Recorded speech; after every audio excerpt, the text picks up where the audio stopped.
Praise the lord. Dear brothers, sisters, youngsters ఎట్లా ఉన్నారు మీరందరూ? ఈ సమయంలో ఒక ప్రశ్న చాలామంది యవనస్తులు అడిగారు. అదేంటంటే మీలాంటి యవనస్తులే చాలామంది ఈ ప్రశ్న అడిగారు. అన్న నేను స్కూల్‌కెళ్తున్నాను, కాలేజ్‌కెళ్తున్నాను. అయితే చాలామందికి చాలామంది ఫ్రెండ్స్ ఉంటారు. ఫ్రెండ్స్ సర్కిల్ ఉంటారు. నాకు గూడా కొంతమంది ఫ్రెండ్స్ ఉన్నారు. ఫ్రెండ్స్ సర్కిల్ లాగా నేను మెయింటైన్ చేస్తున్నాను. అయితే ఆహ్, యవనస్తులుగా మీరు అడిగిన ప్రశ్న ఏంటంటే, నాకున్నటువంటి ఫ్రెండ్స్ సర్కిల్ కరెక్టేనా కాదా? నాకెట్లా తెలుస్తది? అని ప్రశ్న మరి కొంతమంది యవనస్తులు మీలాంటి యవనస్తులు అడిగారు. అయితే దానికి సమాధానం సింపుల్‌గా మనం ఆలోచిస్తే ఫస్ట్ థింగ్ ఏంటంటే ఫ్రెండ్స్ సర్కిల్ ఉండడం తప్పు కాదు. అర్థమైందండి? ఫ్రెండ్స్ ఉండడం తప్పు కాదు. యూజువల్‌గా, క్యాజువల్‌గా ఫ్రెండ్స్ అనేది మనకు ఉంటూనే ఉంటారు. ఈ రోజుల్లో ఫ్రెండ్స్ అనగానే బాయ్ ఫ్రెండ్, గర్ల్ ఫ్రెండ్ అనేటువంటి యాంగిల్‌లోకి ఎళ్తుంటారు. అది దట్స్ ఎ డిఫరెంట్ టాపిక్. దాని గురించి మనం ఇప్పుడు మాట్లాడం. దాని తర్వాత దాని గురించి ఆలోచిస్తాం. కానీ ఇప్పుడు నాకున్నటువంటి ఫ్రెండ్స్ సర్కిల్ ఎవరితో అయితే నేను మాట్లాడుతున్నానో, ఎవరితో అయితే నేను కమ్యూనికేట్ చేస్తున్నానో, వాళ్ళు కరెక్టేనా నాకు? వాళ్ళతో ఫ్రెండ్‌షిప్ మెయింటైన్ చేయొచ్చా? అనేటువంటి నా ఫ్రెండ్ సర్కిల్ కరెక్టేనా కాదా నాకు తెలియట్లేదు. మరి ఏం చేయాలి అని ప్రశ్న అడిగారు. అయితే సింపుల్‌గా మనం ఒక ఆన్సర్ ఆలోచిద్దాము. దేవుని యొక్క వాక్యంలో అదేంటంటే, కీర్తన గ్రంథం మొదటి అధ్యాయం మొదటి వచనం. The book of Psalms chapter 1 we read verse 1. ఆ ఫస్ట్ వర్స్ గనక మనము కరెక్ట్‌గా అండర్‌స్టాండ్ చేసుకోగలిగితే, ఎదుటి వ్యక్తితో మనం సహవాసం చేయచ్చా? చేయకూడదా? అనేది మనకు క్లారిటీ వస్తది. ఓకే. ఆ వచనం చదువుదాం. దుష్టుల ఆలోచన చొప్పున నడవక, పాపుల మార్గమున నిలవక, అపహాసకులు కూర్చుండు చోట కూర్చుండక. The 3 qualities of a human being. ఒక మనిషిలో ఉన్నటువంటి 3 నెగెటివ్ క్వాలిటీస్ ఇవి. ప్రతికూలంగా ఉన్నటువంటి స్వభావాలు. అదేంటంటే కొంతమంది యంగ్‌స్టర్స్ గురించి ఆలోచిస్తున్నాం కాబట్టి, ఫ్రెండ్ సర్కిల్ గురించి ఆలోచిస్తున్నాం కాబట్టి, యవనస్తుల్లో చాలామంది ఎట్లా ఉంటారంటే, దుష్టుని యొక్క ఆలోచన చొప్పున నడుస్తాడు. దుష్టుడు ఎవరు అంటే సాతానుడు. సింపుల్. కాబట్టి సాతాను యొక్క ఆలోచన ప్లాన్ ఏంటంటే, ఆహ్, మనుషులను చెడు మార్గంలోకి నడిపించాల. దుష్ట క్రియలు, ఈవిల్ థింగ్స్ చేపిచ్చాల. అది దేశ చట్టానికి, వాక్యానికి, సమాజానికి హానికరంగా లేపోతే అంగీకారం కాని విధంగా ఉంటాయి కొన్ని పనులు. సింపుల్‌గా చెప్పాలంటే దొంగతనాలు చేయడం, మనుషుల్ని చంపడము, కిడ్నాప్ చేయడము, ఇలాంటి దుష్టుని యొక్క ఆలోచన, తిరుగుబాటు చేయడము. ఓకే. ఆ విధంగా దుష్టుడు అనేక మందిని ప్రేరేపిస్తుంటాడు రాంగ్ వేలో ఎళ్ళడానికి. ఈ రోజుల్లో చాలా క్రైమ్స్ జరగడానికి కారణము ఇదే. ఎక్కువగా క్రైమ్‌లో ఇన్వాల్వ్ అయినటువంటి వారు ఎవరు అంటే యవనస్తులు. రైట్? స్టేటస్ చెప్తున్నా ఇవన్నీ. సో, కాబట్టి దుష్టుని యొక్క ఆలోచన చొప్పున ఎవరైతే నడుస్తారో వారికి మనం దూరంగుండాలి. ఒకవేళ మీ ఫ్రెండ్ సర్కిల్‌లో ఇలాంటి ఆహ్, క్వాలిటీస్ మనకు కనిపిస్తే you should be very careful about them. బయటికి, పైకి నవ్వుతూ జాలీగా కనిపించొచ్చేమో గానీ, వారి ఆలోచన మనకి తెలీదు. మరి ఎట్లా తెలుసుకోవాలి వాళ్ళ ఆలోచన అంటే వాళ్ళ మాట తీరు, వారి యాటిట్యూడ్, వారి బిహేవియర్, వారికి అప్రోచ్ ఎట్లా ఉంటుందో అది మనం గమనిస్తే, మరి మనం ప్రార్థనా పూర్వకంగా ఉంటే, "ప్రభువా నాకు చూపించు ఎవరు కరెక్ట్, రాంగ్" అని అడిగితే, దేవుడు క్లియర్‌గా ఎవరు కరెక్ట్, ఎవరు రాంగ్ మనకి వాళ్ళ యొక్క ఔటర్ బిహేవియర్, అపియరెన్స్ ద్వారా దేవుడు మనకి బయలుపరుస్తాడు. ఓకే. సో, రెండో నేచర్ గురించి ఆలోచిస్తే, పాపుల మార్గమున నిలువక. పాపుల మార్గం. పాపులు ఎవరు అంటే, మనం అనుకుంటాము అన్యులు, వేరే మతస్థులు అనేటువంటి వారు పాపుల కింద లెక్కేస్తాం. అది తప్పది. ఎప్పుడు కూడా మనం ఎవరిని జడ్జ్ చేయడానికి వీల్లేదు. పాపులు ఎవరు అంటే వాక్యానుసారముగా పాపపు మార్గంలో ఉన్నవారు. అంటే దేవుడు పరిశుద్ధుడు. రైట్? దేవుని యొక్క మార్గములు పరిశుద్ధమైనది. ఆయన యొక్క తలంపులు పరిశుద్ధమైనది. కాబట్టి ఆయన బిడ్డలు గూడా పరిశుద్ధంగా ఉండాలని కోరుకుంటారు. సో, ఆ మార్గములో లేనటువంటి వారు, అర్థమైందా? గాడ్స్ వేలో లేనటువంటి వారు అందరూ గూడా పాపపు మార్గంలో ఉన్నారు. అయితే అలాంటి వారిలో ఎవరున్నారు? మన క్రైస్తవులు గూడా ఉన్నారు. అర్థం జేసుకోవాలి ఈ మాట. అర్థమైందా?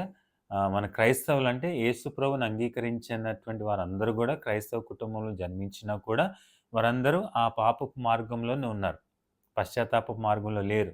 సో, కాబట్టి అలాంటి వారు ఎవరో మనం గుర్తించాల. నీ స్నేహితులు ఎవరైతే ఉన్నారో గర్ల్స్, బాయ్స్ ఎవరితో నువ్వు ఫ్రెండ్‌షిప్‌లో ఉన్నావో వాళ్ళు ఎలాంటి స్వభావం కలిగి ఉన్నారో ఒక్కసారి ఆలోచించాలి. సో, పాపపు మార్గంలో ఉన్నవారు ఎప్పుడు గూడా పాపం గురించే ఆలోచిస్తారు. పాపం గురించి ఆలోచిస్తే ఏంటి పాపము? దేవుని యొక్క ఆలోచనకి విరుద్ధంగా ఉన్నది పాపం. చెడ్డయి చూడడము, ఓకే. ఒకరిని బనాయించడము, ఈవ్ టీజింగ్ జేయడము, ఈ విధంగా చాలామంది చేస్తా ఉంటారు. ఓకే. రోడ్లెమ్మట తిరగడము, చెడు అలవాట్లు కలిగడము, ఇవన్నీ గూడా పాపపు అలవాట్లే. అర్థమైంది కదమ్మా! సో, నీ దగ్గర ఉన్నటువంటి నీతో ఉన్నటువంటి ఫ్రెండ్ సర్కిల్‌లో అలాంటి వారు ఎవరైనా ఉన్నారేమో ఒక్కసారి ప్రేయర్‌ఫుల్‌గా ప్రభువుని అడిగి, "ప్రభు నాకు బయలుపరచు" అంటే దేవుడు అలాంటి వారు ఎవరో గూడా బయలుపరుస్తాడు. Third quality, third nature people ఎవరు అంటే అపహాసకులు కూర్చుండు చోట. అపహాసకులంటే ఎప్పుడు అపహాస్యం చేసేవారు. ఎప్పుడూ వల్గర్ జోక్స్ ఏస్తుంటారు. ఎప్పుడూ ఒకరిని కించపరుస్తూ ఉంటారు. తక్కువ చేసి మాట్లాడుతుంటారు. ఓకే. అపహాస్యం చేస్తూ ఉంటారు. మాకింగ్ చేస్తుంటారు. అలాంటి వారితో మనం చాలా జాగ్రత్తగుండాలి. అర్థమైందా? సో, అది ఈజీగా బయట వాళ్ళ బిహేవియర్ యాటిట్యూడ్‌ని బట్టి తెలిసిపోతది. సో, ఈ 3 క్వాలిటీస్‌ని బట్టి ప్రభు చెప్పేదేంటంటే, దుష్టుల ఆలోచన చొప్పున నువ్వు నడవద్దు అన్నాడు. కాబట్టి మనం ప్రభు మార్గంలో ప్రభువుని ప్రేమిస్తున్న వారం కాబట్టి యాస్ యంగ్ పీపుల్, అమ్మ నేను జెప్పేది ఇవన్నీ కొంచెం కష్టంగా ఉండొచ్చు చేయడానికి, డిఫికల్ట్‌గా ఉండొచ్చేమో. ఈ యంగ్ ఏజ్‌లో ఈ జనరేషన్‌లో ఇవన్నీ ఎవరు చూస్తున్నారనా అని అనొచ్చేమో. కానీ కొంతమంది యవనస్తులు ఈ ప్రశ్న అడిగారు అంటే, some young people want to be in the right way as you. మీకులాగా కొంతమంది యవనస్తులు రైట్ వేలో ఉండాలని కోరుకుంటున్నారు కాబట్టే దేవుడు మనతో మాట్లాడుతున్నాడు. అదే రాంగ్ వేలో ఎళ్తే ఎప్పుడు రాంగే జరుగుతది గుర్తుపెట్టుకోండి. అర్థమైందా? మన దేశ చట్టాలు కొన్ని లాస్ పెట్టినయి. నువ్వు ఇట్లా ఉండాలా, ఇట్లా బ్రతకాలా, ఈ విధంగా జీవించాలా సొసైటీలో అని కొన్ని రూల్స్ అండ్ రెగ్యులేషన్స్ ఉన్నాయి. అర్థమైందా? ఎందుకున్నాయి? నువ్వు రాంగ్ రూట్‌లో ఎళ్తే జైల్‌లో పడతావు కాబట్టి. నీ లైఫ్ స్పాయిల్ అవుతుంది. ఇన్ ద సేమ్ మేనర్ దేవుని మార్గము పవిత్రమైనది కాబట్టి చాలామంది యవనస్తులు అలాంటి లైఫ్ జీవించాలని కోరుతున్నారు మీకులాగే. సో, కాబట్టి మనం అనలైజ్ జేసుకోవాలా ఎవరు కరెక్టో, ఎవరు రాంగో మనం అర్థం జేసుకోవాలా. రెండోది పాపులు మార్గంలో. దేవుడు మనల్ని పవిత్రంగా ఉండమన్నారు, పాపం నుంచి దూరంగా ఉండమన్నాడు కాబట్టి అది గూడా ఆలోచించాలి. అపహాసకులు కూర్చుండే చోట కూర్చోవాల్సిన అవసరము లేదు అని ప్రభు హెచ్చరిస్తున్నాడు. ఒక ఎగ్జాంపుల్ జెప్తా. నా లైఫ్‌లో జరిగింది. 10థ్ క్లాస్ చదువుకున్న తర్వాత ఎవరో దారి అటు ఆళ్ళు ఎళ్ళిపోయారు. దగ్గర దగ్గర ఒక 15 ఇయర్స్ తర్వాత మరి నా దగ్గర నంబర్ వాళ్ళకి ఎట్లా దొరికిందో తెలీదు గానీ, వాళ్ళలో ఒక ఫ్రెండ్ నాకు కాల్ జేశాడు. కాల్ జేసి, "అరేయ్! మనం ఒక చోట కలుసుకుంటున్నాము. 10థ్ క్లాస్ దోస్తులందరూ వస్తున్నారు. నువ్వు గూడా రావాలని" నాకు కాల్ జేశారు. అరే! మంచిది గదా! అనుకోని ఫ్రెండ్స్ కలుద్దామని ఒక చోట ప్లాన్ జేశారు మా ఇంటి దగ్గరే. ఓకే. ప్లాన్ జేస్తే సరే వస్తానని జెప్పా. నెక్స్ట్ డే అందరు ప్లాన్ జేసుకున్నాము. మధ్యాహ్నం ఆల్మోస్ట్ 12 అరౌండ్ నేనెళ్లి కలిసాను. నన్ను పికప్ జేసుకోవడానికి ఎవరైతే కాల్ జేసారో ఆ అబ్బాయి వచ్చాడు. నా ఫ్రెండ్ వచ్చాడు. వచ్చేసి "పదరా ఎళ్దాము అందరూ ఒక దగ్గర కూర్చున్నారంటే" అవును నిజంగా అప్పుడే అందరూ వచ్చేసారా అన్నాం. వచ్చేసారంటే ఎళ్తే కింద ఒక బేకరీ ఉంది. బేకరీలో జూస్తే ఎవరు లేరు. మధ్యాహ్నం పూట ఎవరు లేరు. "ఏందిరా బోయ్ అందరూ వచ్చారన్నావు ఎంతమందొచ్చారంటే 30 మంది ప్లస్ వచ్చారు." అబ్బా! మరి ఒక్కడు కూడా లేడేంటంటే అదిగో పైన కూర్చున్నారంట. పైన తల ఎత్తి చూస్తే అక్కడ బార్ అండ్ రెస్టారెంట్ రాసుంది. నేననుకున్నా ఇగ అయిపోయింది నా సంగతి అనుకోని నేను బార్‌లోకి రాను అని జెప్పా. నువ్వు రావద్దు కానీ పక్కన ఇంకొకటి రాసుంది ఏంటంటే రెస్టారెంట్. రెస్టారెంట్‌లో జనరల్‌గా యూజువల్‌గా మనం ఏం చేస్తాం యాస్ ఫ్యామిలీ మెంబర్స్‌గా ఎళ్లి రెస్టారెంట్‌లో we have some food and fun and will come back. అంతే కదా! సో, ఆ విధంగా చేసినప్పుడు ఆళ్ళేమన్నారంటే పైకెళ్దామంటే, సరే అన్నారు గదా! తిందాంలే కొంసేపు కూర్చొని పైకెళ్తే ఆ సెక్యూరిటీవోడు ఎవరైతే ఉన్నారో డోర్ తీసాడో మొత్తం పొగ ఒక్కసారి బయటకొచ్చింది. లోపలంతా డిమ్‌గా ఉంది. లైట్స్ బ్లింక్ అవుతున్నాయి. ఎవరి మొఖాలు ఎవరు క్లియర్‌గా కనబడట్లేదు. కానీ అంత దూరంలో చూస్తే మా ఫ్రెండ్స్ అందరూ ఒక పెద్ద రౌండ్ టేబుల్ ఏసుకొని చుట్టూ కూర్చున్నారు. బాటిల్స్ ఏసుకున్నారు, లిక్కర్ తాగుతున్నారు, మటన్‌లు, చికెన్‌లు అన్నీ తెచ్చుకొని తింటున్నారు. ఇదేందిరా బాయ్ ఇక్కడున్నారు ఏంటని నేను ఆలోచిస్తే నేను ఉండను ఎళ్ళిపోతానంటే, "ఏ వద్దొద్దు కొంసేపు కూర్చో మా పక్కన కూర్చొని నువ్వు తిను మేము తాగుతాం" అన్నారు. ఓకే. "నువ్వు తిను మేము తాగుతాం" అన్నారు. సరే చిన్నప్పటి నుంచి సండే స్కూల్ ఎళ్తున్నాము, వాక్యం వింటున్నాము, ఎక్కడ ఉండాలో, ఎక్కడ ఉండకూడదో ఈ 3 విషయాలు ఇది కూడా దేవుడు ఆలోచన తీసుకొచ్చాడు. కూర్చున్నా చైర్‌లో కూర్చున్నాను. వితిన్ కౌంట్స్ 1, 2, 3, 4, 5 సెకండ్స్‌లో ఇక మనసు ఒప్పలేదు లేసి నిలబడ్డా. ఒకటే అన్నా, "నేనిక్కడ కూర్చోను. నేను కిందకెళ్తున్నాను. నన్ను కలవాలంటే ఎవరైతే నన్ను కలవాలనుకుంటున్నారో కిందకి రండి కలిసి మాట్లాడదాం" అన్నా. అందరూ దగ్గర దగ్గర 10, 15 మంది తిట్టారు. "రేయ్! దోస్తానంటే ఇదేనారా బోయ్! అట్లా కరెక్ట్ కాదు గదా! అని దోస్తానికి కట్ ఆఫ్ అయిపోతది. మీ ఇష్టం" అని చెప్పా సింపుల్‌గా. సో, నేను కిందకొచ్చేసాను. కిందకొచ్చిన 5 నిమిషాలకి దగ్గర దగ్గర 17 మంది 30 మందిలో 17 మంది ఫ్రెండ్స్ కిందకొచ్చారు. కిందకొచ్చి కొంతసేపు ఒక 1 అవర్ బాతాకానీ, జోక్స్, పాత విషయాలన్నీ గుర్తు చేసుకున్నాము. తర్వాత పఫ్స్, కూల్ డ్రింక్స్ ఏదో తాగేసి జస్ట్ వి లెఫ్ట్ అనమాట. మిగతా వాళ్ళు కొంతమంది పైనే ఉండిపోయారు. అయితే నేను చేసిన పనేంటో తెలుసా? ఈ ఫస్ట్ వర్స్ నా లైఫ్‌లో అప్లై చేశా. First chapter first verse Psalms. చాలా కష్టం గదా! అంతమంది దోస్తుల నుంచి సెపరేట్ అయ్యి బయటికి రావడం అంటే ఇట్స్ వెరీ డిఫికల్ట్. కానీ పరిశుద్ధాత్మ దేవుడు నాకు సహాయం చేసాడు. బలపరిచాడు. "నువ్వెళ్ళు ఏం కాదన్నాడు. కానీ నువ్వు ఇక్కడ ఉండే ప్లేస్ కాదు. దుష్టుని యొక్క ఆలోచనలు అక్కడ జరుగుతున్నాయి. పాపులు చాలామంది కూర్చొని, అంటే పాపులు అంటే వారు డైరెక్ట్ పాపులని చెప్పట్లేదు కానీ, ఆ పాపపు అలవాట్లలో వారు మునిగిపోయారు. రైట్? అపహాస్యం చేసేటువంటి ఆలోచనలు, మాటలు, పిచ్చి పిచ్చి జోక్స్ అవన్నీ. That was not the place for me to sit. ఆ ప్లేస్ గాదు నేను కూర్చునే ప్లేస్. వాళ్ళతో సాంగత్యం, ఫ్రెండ్‌షిప్ చేసే ఆ సిట్యుయేషన్ గాదది. So, I just left that place. అంతమంది కిందకొచ్చారు. ఇష్టం ఉన్నోళ్ళొచ్చారు. మిగతాళ్ళు అక్కడ ఉండిపోయారు. నేనెక్కువ బాధపడలేదు. సంతోషించే విషయం ఏంటంటే కొంతమందన్న వచ్చారు. So, it's very difficult to అలాంటి ఫ్రెండ్స్‌ని మనము కట్ ఆఫ్ చేయడం అంటే చాలా కష్టం. కానీ ఈరోజు చెప్పే మాటేంటంటే ఫ్రెండ్స్‌ని ఎప్పుడు కట్ ఆఫ్ చేయొద్దు. అలాంటి వాళ్ళు ఉంటారు. మన చుట్టూ ఉంటారు. ఫ్రెండ్స్ సర్కిల్‌లో ఉంటారు. కానీ మనం చేయాల్సిందేంటంటే హాయ్ అంటే హాయ్, బాయ్ అంటే బాయ్ అనాలి. You should be in your limits. నీ ఫ్రెండ్ సర్కిల్‌లో నువ్వు లిమిట్స్‌లో ఉండాలని దేవుడు కోరుతున్నాడు. So, when you apply this verse, God will clearly make you understand నీ దగ్గర ఉన్నటువంటి ఫ్రెండ్స్ సర్కిల్ కరెక్టా? రాంగా? అర్థమైందా? మంచి వాళ్ళైతే నీ ఫ్రెండ్‌షిప్ కంటిన్యూ చెయి. అంతేగాని రాంగ్ ఫ్రెండ్‌షిప్ చేసి నీ లైఫ్‌ని రాంగ్ వేలో ఎళ్లి దాన్ని స్పాయిల్ చేసుకోవద్దని దేవుడు హెచ్చరిస్తున్నాడు. ఇంకో మాట దేవుడు గుర్తు చేస్తున్నాడు. అదేంటో తెలుసా? దుష్ట సాంగత్యము మంచి నడవడి చెరుపును అంటాడు. If you have bad circle, నీవు మంచి చెడు సర్కిల్, ఫ్రెండ్ సర్కిల్ ఉంటే నీ మంచి బిహేవియర్ కూడా రాంగ్ వేలోకి వెళ్ళిపోతుంది. అది నా మాట కాదు. 1 కొరింథీ చాప్టర్ 15:33లో ప్రభువు మాట మనకి జ్ఞాపకం చేస్తుంది. ఎందుకు ఫ్రెండ్స్ కొంతమంది ఆ విధంగా ఉంటున్నారు? వాళ్ళు కూడా మంచిగుంటే బావుంటది కదా అనిపిస్తది. యెస్, ఆఫ్‌కోర్స్ థాట్ మంచిదే. కానీ ప్రాబ్లమ్ ఏంటంటే ఆ కొంతమందికి దేవుని గురించిన జ్ఞానం వారికి లేదు. అది కూడా అదే వచనంలో ఉంటది 1 కొరింథియన్స్‌లో. కొంతమందికి దేవుని విషయంలో ఆ జ్ఞానం లేదు కాబట్టి దారి తప్పారు. అర్థమైందా? సో, కాబట్టి ఒకవేళ వాళ్ళు కూడా మంచి మార్గంలో వస్తే బావుంటది అని ఒకవేళ ఆలోచన ఉంటే వారి గురించి ప్రార్థన చెయి ఫస్ట్. అర్థమైందమ్మా? ఫస్ట్ ప్రార్థన చెయి. ప్రార్థన పూర్వకంగా నీ సాక్ష్యం పంచుకో, మంచి విషయాలు చెప్పు.